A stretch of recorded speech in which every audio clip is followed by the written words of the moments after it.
Bulletin में सबसे पहले बात, पाकिस्तान की सालिसी की कोशिशें रंग लाने लगी हैं। अरब मीडिया ने दावा किया है कि ईरान और अमेरिका के दरमियान मुआहदे के हतमी निकात का ऐलान जल्द मुतवक्के है। अल अरेबिया ने बताया कि मुआहदे के मतन को हतमी शक्ल देने के लिए काम जारी है। हतमी निकात के ऐलान के मौके पर पाकिस्तान से अहम शख्सियात के ईरान पहुंचने का भी इम्कान है।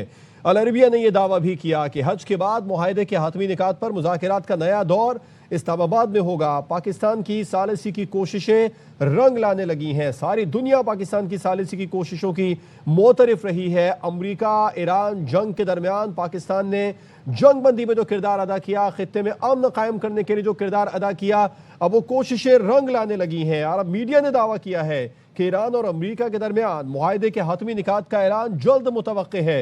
अल अरेबिया ने बताया कि मुआहदे के मतन को हतमी शक्ल देने के लिए काम जारी है।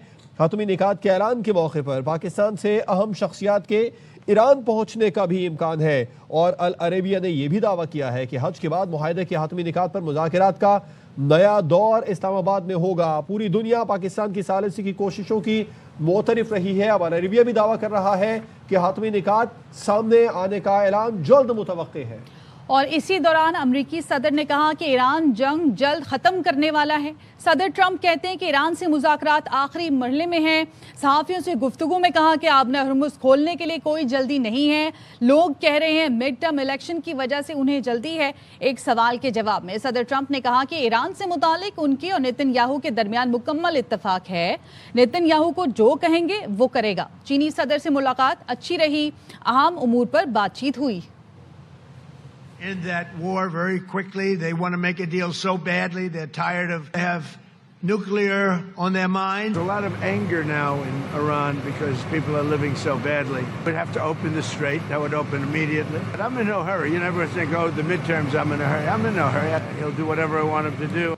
और इसी दौरान ये बड़ी खबर भी सामने आई है कि पाकिस्तान की सालिसी की कोशिशें रंग लाने लगी हैं। पूरी दुनिया पाकिस्तानी सालिसी कोशिशों की मोतरफ रही है। ईरान ने और अमेरिका के दरमियान जो मामला चल रहा था, जो जंग चल रही थी, उस जंग बंदी में पाकिस्तान ने जो किरदार अदा किया वो पूरी दुनिया के सामने रहा है। पूरी कोशिश पाकिस्तान की 40 रोज़ा जंग बंदी के बाद में जो 15 रोज़ा जंग बंदी हुई, उसके बाद में पाकिस्तान की पूरी कोशिश रही कि ये मुस्तकिल अमन की तरफ मामला जाए। और अब बिलाखिर पाकिस्तान काफ़ी हद तक कामयाब हो चुका है। अल अरेबिया ये दावा कर रहा है कि मुआहदा हो चुका है, इसके निकात सामने आएंगे।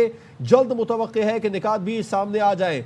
अहम शख्सियत पाकिस्तान आएंगी ईरान से और उनकी मौजूदगी में यह ऐलान होने का इम्कान है। अल अरेबिया न्यूज़ का बड़ा दावा सामने आ चुका है।